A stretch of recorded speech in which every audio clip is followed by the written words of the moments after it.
Good morning. It's Sunday, August 26th. You're joining us live right here at the Incident Command Post near Prospect, Oregon at the Stewart State Park. Thanks for joining us for the final episode of Live at 5, First Fire Facts. I'm one of your hosts, Cale Casey, Information Officer with Pacific Northwest Team 2. That's Chris Schulte's Type 1 team. This is our last day on the fire. We want to thank you for joining us all week. We want to thank you for your questions. I do have special guests today. Carly Reed, who'll be showing up here in a minute. And I have Andy Lyon behind the camera helping out with the tech. Thanks everybody for supporting the firefighters out there. Quick facts today. The stats really haven't changed much. We're still holding to yesterday's numbers, but the personnel has. We're at 369 total personnel. Our highlights for the morning. We posted some flyover footage of the eastern flank on Facebook. We'll talk about that. We had a smoke report on Snowshoe. Today's our transition day, and we're staffing to the operational needs of the fire. So the flyover footage, if you look at Facebook from last night, we have a nice narrated piece by Operations Chief John Zolk of this eastern flake over the Huckleberry Patch. You're sitting in the front left seat of the helicopter and you get to see your own forest out there, and you can see what we did to secure this eastern flank to protect the private timber, the federal timber, and the Highway 62 corridor, and the community of Prospect. Go ahead and jump online and take a look at that.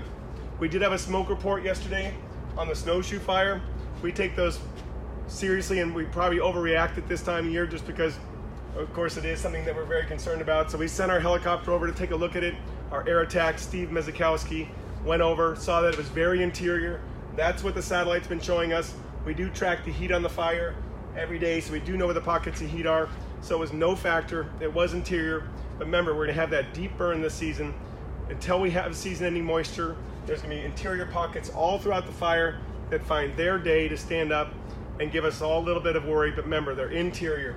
We have firefighters who are all over the important parts of the fire, ready to respond. The interior pockets will just burn off. That's part of it. That's why we like to have season-ending rain sooner than later, but it is predicted to be hot and dry.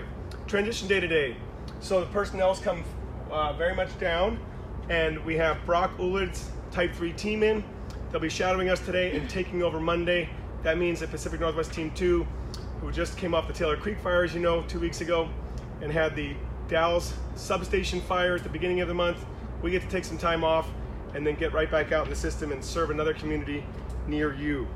Okay, the camp will shift from here, Stewart Park, over to Milo at the Seventh-day Adventist camp. So those driving by who have seen this camp here for a month now, it will be gone by the end of Monday or Tuesday. Let me introduce my special guest today, Carly Reed. She's Wilderness Manager up in the Okanagan-Wenatchee Forest, and she's going to give you a prevention message and a standard firefighting order. Good morning. My name is Carly Reed. I'm with PNW Team 2 as a Public Information Officer, and I'm here to talk to you this morning about fire prevention. It's a beautiful time to be out recreating right now, but just remember, before you head out onto your national forest, be sure to check area closures and campfire restrictions. We are in extreme fire danger right now, and resources are spread really thin across the country. In Washington and Oregon alone, we have 16 major incidents going on right now, so please just be very careful while you're out there. As Cale was saying, a Type 3 team from Nevada is coming in to take over our fire while we rest up for the next transition, and that kind of ties directly into firefighter standard number 8. Give clear instructions and be sure they're understood. We do transitions all the time here in fire, so we do train for these situations, but it's still a great time for everybody, including firefighters, to be heads up out there on the line. As Deputy IC Rob Allen always says, know who you are working for, what work you're doing it, and why you're doing it. Purpose, task, and end state. And as Cale said, the public information fire line number has changed. It's right here behind Cale, 541-825-3295. So please give that number a call, give us an email. We'll answer any questions you may have. Thank you. We'll see you next time on Live at 5. Thanks, everybody.